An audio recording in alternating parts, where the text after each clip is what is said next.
Welcome to Voice Bootcamp, a global name in unified communication. Hi, my name is Faisal Khan, Cisco Voice Instructor at voicebootcamp.com. In this particular topic, I'm going to focus on the Cisco IC Unified Intelligent Contact Management, or short form ICM. Now, ICM and UCCE is a little bit different, so we'll talk about those differences later in the topic. Now, ICM is one of the main components of your UCCE environment. So what is an ICM in a contact center solution? Well, ICM acts as an automatic call distributor in a unified CCE environment, such as providing agent and skills. It is an intelligent call router in a mixed unified CCE and legacy environment. Now, ICM can help you provide skills-based routing in a virtual contact center via routing scripts. ICM also provides centralized reporting system to unified UCCE and legacy environment as well. Now, ICM routing script and administrative route scripts are created in the editor that is available for the developers to develop various type of applications. Now, you may deploy UCCE in a hybrid model where with an ICM in the picture. ICM with a call router, logger, administrative and data servers, along with other components, are shared between Unified ICM and Unified Contact Center Enterprise, or CCE. Now, alternatively, you may even deploy Unified Contact Center Enterprise in a parent-child model where Cisco ICM acts as a parent and the UCCE is acting as child. So we'll talk about the closely resemble of deployment model between these two devices from later in the topic. Now, ICM component contains many different process. One of the most important process is called the router. The router is the brain of Cisco ICM solution, running the routing and administrative scripts to provide contact routing. When you install a Cisco ICM router in a single server, that is known as a simplex design, where you do not have any redundancy. However, most production deployment, it is recommended that you have two site A and site B, one site having a router on each side having a unique router. Now, if you have a site A and site B, the router will communicate with site B router using a private VLAN. We'll talk about the private VLAN later. Now, because these two systems works together to provide active and standby role, if one of the router goes down, the other one will automatically pick up and continue to provide the services. This pair working together is known as duplex pair. Duplex is where you have a fault tolerant redundant built in. Whereas if you only have one site, that is known as simplex design. Now, the next component is called logger. Logger is a database. It is basically contains the database that stores the configuration and call disposition information. So logger, which again like router, will be part of site A and site B, and when you have both sites monitoring each other, is known as a duplex pair. If your contact center is going to communicate with service provider with a special service called network interface controller, you can connect your service provider network directly to your call routing the router. In order to do that, first of all, the service provider must be on the supported list. Cisco only support a handful of service provider with the appropriate network card interface controller in it. This network interface controller is used in a pre-route call flow environment. We'll talk about pre-route call flow in the call flow section.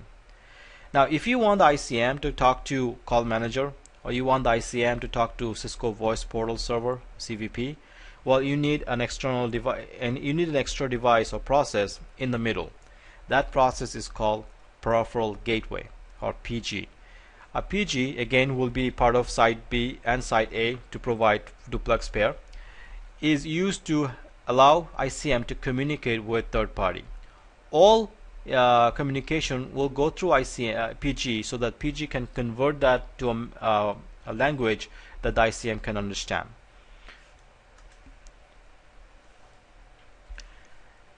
Administration server or administration and data server, AW. This rule is similar to former AW model, providing ability for configuration changes as well as real-time reporting.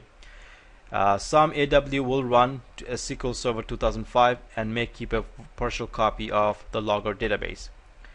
Then you have historical data server, a separate database which may be associated with AW. HDS stores ICM data for historical period of time. Then you have a detailed data server, a table within the HDS database that is to store the information for each and every individual's calls for a specific historical period of time. So here's an example of an ICM components. You have, for example, one router and one logger. Both router and logger will be combine these two solution is known as the central controller. So the central controller is basically the router, logger, and optionally network interface controller. Every router and a logger will have one network connection to the visible network, which is your public network, where the devices will communicate with peripheral gateway or AWDB or even customers. And then for these two devices to communicate and synchronize, you have a private network, which is basically a separate network interface. So a central controller is a router plus logger plus optional network interface controller. A duplex central controller is when you have site A and site B, both having a logger and a router and providing connectivity to each other. They both must share the private network or communicate with the private network to synchronize and update its databases. A central controller with a logger. The logger is basically when you have a router and logger running in the same physical machine. Cisco does allow you to run router and a logger in a same physical machine for a small to mid-sized environment. If it is a large scale company, large enterprise, it is recommended that you split them into separate servers. So the central controller with Progrer. Progrer is basically the combination of call router, logger, and a PG, peripheral gateway, that are located in the same physical machine. A peripheral gateway is one of the very important, basically device, mandatory device that is required for the ICM to communicate with ACD or IVR. So it is very important that the call manager, the UCCE server or the router and the logger communicate with ACD and IVR over a peripheral network device. So what is a peripheral gateway? Peripheral gateway is basically a software process where it communicates with central controller as well as it communicates with devices such as IVR or CVP or call manager cluster. Now peripheral gateway has PG agent, you have CTI OS server, CTI server in order to provide connectivity. Now each peripheral gateway will have either a peripheral interface manager. A peripheral interface manager basically a logical connection from the PG to call manager or IVR or CVP. So for every resource such as that you want the ICM to talk to, well, you want to create a separate PG for that. Now one of the main goals of ICM fault tolerance is to architecture minimize the time period during which the system is non-responsive. Eliminate single point of failure that would cause a system to stop by duplexing all critical components. So therefore you have router and logger in site A, router and a logger on site B. You have a PG on site A, PG on site B. You have let's say intelligence center, you will have it on both sides as well. So this type of solution will provide disaster protection by allowing major system components to be geographically separated.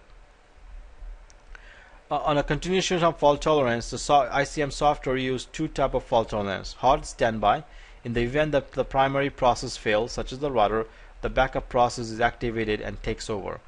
And a synchronized execution. All critical processes are duplicated on a separate computers. So this will be end of our ICM components.